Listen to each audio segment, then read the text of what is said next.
Now that winter is almost upon us, if it isn't already, I thought now would be a good time to run through 5 quick things that pretty much anyone can do to prepare themselves and their cars for the coming cold, snowy, wet, icy months and keep themselves out of danger and trouble along the way.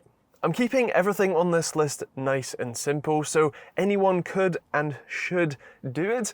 So let's jump straight in. The first thing is arguably the most crucial. It's your tires.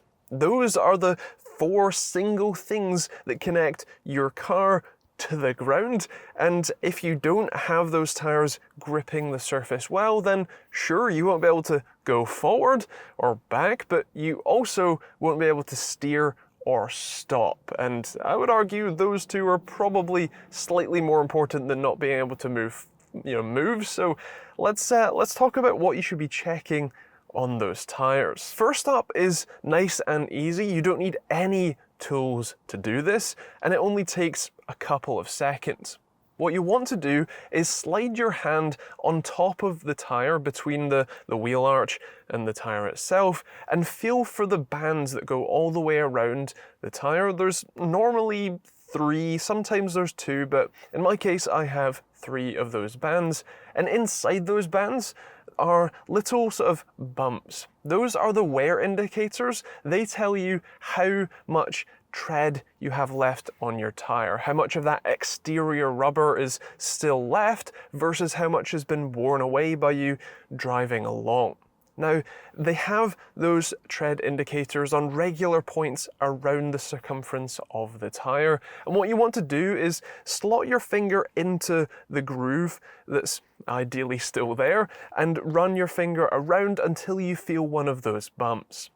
When you feel it, you'll then want to feel how much extra tread is to either side of that bumper on top of it. If there's quite a big lip, if you can really kind of get your finger in and grab a good chunk that's on top of the lip, then, or on top of the bump, then that's good. But if the bump is close to or flush with the outside edge of the tire, that is not only an MOT fail, as in you would fail your MOT and need to replace them before you're legally allowed to drive your car on the road again, but also it's something that, especially as we get into the wetter months, is really important to have a good amount of tread on your tires. The reason for that is relatively simple. Those grooves and all of the other grooves that are cut into the face of the tire are the things that evacuate things like water and snow from under the tire as you roll along.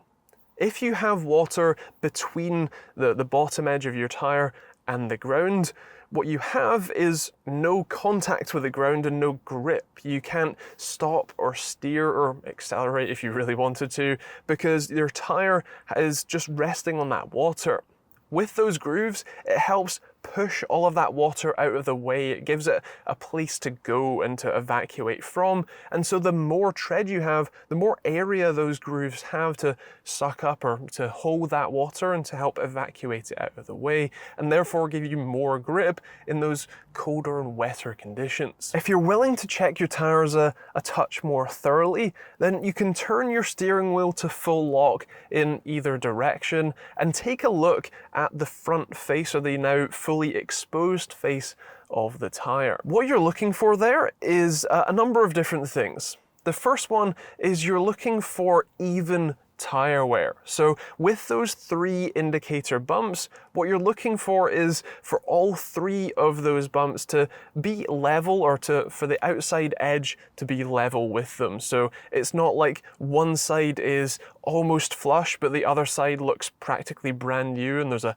cliff worth of rubber on top. What you're looking for is for them to all be the same level. If they're not, then you want to go and get an alignment, a suspension and steering alignment at your local garage or shop, because one, having that alignment will mean that your tires will wear evenly, which means that you don't have to replace them as often, and two, it means that your car will handle predictably and safely, especially in these less grippy sort of seasons and situations. You can also look for things like punctures, so screws, nails, which actually are fairly common and can cause very slow leaks and be hard to notice, but if you're having a visual inspection, that's a good way to make sure. You can also look for things like cracking or gouges, bulges in the rubber, especially if the rubber is sort of, tearing itself apart, it's cracking away. Then again, it's probably time to have those tires replaced, and it's better to do it now so that you have fresh tires with plenty of tread and good life in them before it starts getting cold and icy. Of course, it's also worth checking your tire pressures. I've done a full video on that, which you can check out in the cards above, but suffice to say, you can do that at most local petrol stations and garages, so you can go there and just check all of the pressures. But again, check out the full video for more information on all of that. Next on your list is windscreen wipers. I know it seems kind of, well, dumb, but it turns out that when it starts raining more, you tend to use them more often. And it's apparently, someone told me anyway, it's kind of useful to, see where you're going while you're driving. Yeah, I know, funny that. So it's a good idea to make sure that they actually work and that they are actively cleaning your windscreens well. So, in my case, I had to replace mine as they weren't doing all that great a job, and to replace them it's ridiculously easy. Most cars have a very similar setup. In my case, my windscreen wipers have basically a little button on the top of the arm. You push it down, pull the blade out, and that's it, and then you slide the new blade in, making sure that it clicks into place and is nicely secure. Of course, repeat that with the other one. And for my rear wiper, that's actually just clipped in. You just pop it out carefully and then pop the new one in. It's a good idea to give the place, the area of the windscreen that the wiper sits, a little wipe before you put it back down, as that's a very common place to find a lot of dirt and grime collecting. And so if you wipe that clean, it means that you don't wipe all of that dirt and grime the very first time you wipe the new blade. So that's a good idea, but again, it's something relatively simple, very cheap to do, and something you can definitely do yourself. Although if you're not comfortable with it, you can get a local shop like Halfords, for example. For a small fee, they'll fit them for you if you'd prefer. Item number 3 is in the same vein of seeing where you're going while you're driving, but this time it's your lights. You will want to make sure that your, especially headlights and tail lights, but in general, all of your lights are working as they should. It's really easy to check them. Of course, you can pretty much do it yourself, although it's even easier if you have a friend to help you out. In that case, it's really great if you have the friend stand outside, you drop your window, and you basically turn on one light at a time and have them call out what light they're seeing. That way you know exactly which lights are working or aren't, and then you can again replace them. It's generally a toolless experience to replace lights in most vehicles, at least the ones that I've worked on anyway. But again, if you're still not comfortable with it, you can get a shop like Halfords to come and fit them for you for, again, a small fee. Next up is fluids, and I generally am talking about sort of all of the fluids in the car. Things like your windscreen washer fluid is a really important one, again, to be able to see where you're going.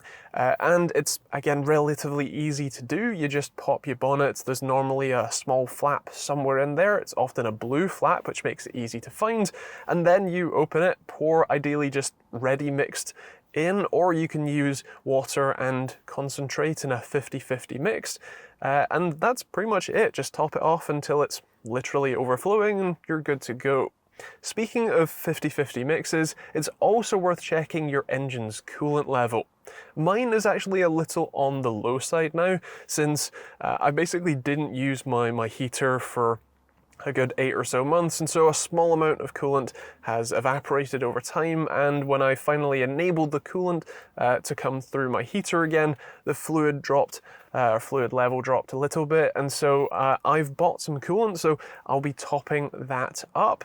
It's a bit more complicated than screen wash. You do need to get the right coolant for your car. So again, if you're unsure, something like Halfords will generally be able to sort that out for you. Or again, if you're willing to probably pay a bit more, you can go to your dealership or a local garage to make sure that that's topped up as well. It's also worth checking your engine's oil level. I've done a full video on that will be in the cards above as well, but as long as it's between the minimum and maximum lines and it's in reasonable condition, it's not, you know, horrifically black, then again, you should be just fine. It's also worth checking your brake fluid reservoir level. Again, as long as that's sort of between the minimum and maximum lines, ideally closer to maximum, you should be good. And it's worth making sure that you're relatively topped up on fuel. This one is actually more of a safety concern or a safety thing rather than a, you know, vehicle thing. With the fuels, especially now we've switched to E10, ethanol does degrade over time, so if you don't drive that much, then again, just making sure that you have relatively fresh fuel or even an ethanol stabilizer additive. But from a safety point of view, if you have plenty of fuel at all times, it means that if you do end up getting stuck or stranded somewhere and you can't carry on driving to wherever you're meant to be, as long as you have enough fuel, you'll be able to at least keep the engine running and keep yourself and your passengers warm while you wait for assistance or wait out the cold or snow or ice or whatever it is. Last on the list is really easy. It's just some things that I recommend you keep in your car with you, just in the boot or glove box, wherever else. Things like a bottle of water and some snacks like some cereal bars or something like that, so that again, if you do get stuck, you can keep yourself hydrated and relatively stocked up on energy. And also a blanket or something, again, just to keep you warm, again, if you are stuck. A small toolkit would also be useful to be able to mend anything that goes wrong. Of course, a first aid kit is generally always recommended anyway. I have one in my glove box. Of course, a snow scraper if you don't already have one. And also, ideally, a small bottle of your engine's oil and things like screen wash or some extra coolant, again, just in case, but those ones are potentially a little bit more on the extra preparedness side rather than an absolute necessity. But either way, that's the things that I would recommend for you. Now, as you can see, it's almost pitch black outside, and yet it's 4 o'clock, so it must be winter, so I'm going to call it there. I would love to hear your thoughts in the comments down below. If you have any suggestions of your own for ways that you prepare your car and yourself for the colder months, feel free to leave those in the comments down below. I'll leave some links to some of the things that I mentioned in the description as well. Those will be Amazon affiliate links that you can use to pick those up or check them out. And there'll be plenty of other videos that you can check out, both on the end cards and on the channel as a whole. Of course, if you want to see more videos like this one on a weekly basis, then hit that subscribe button and turn on the bell notification icon. Thanks for watching. I hope you stay safe over the winter, and yeah, catch you on the next video.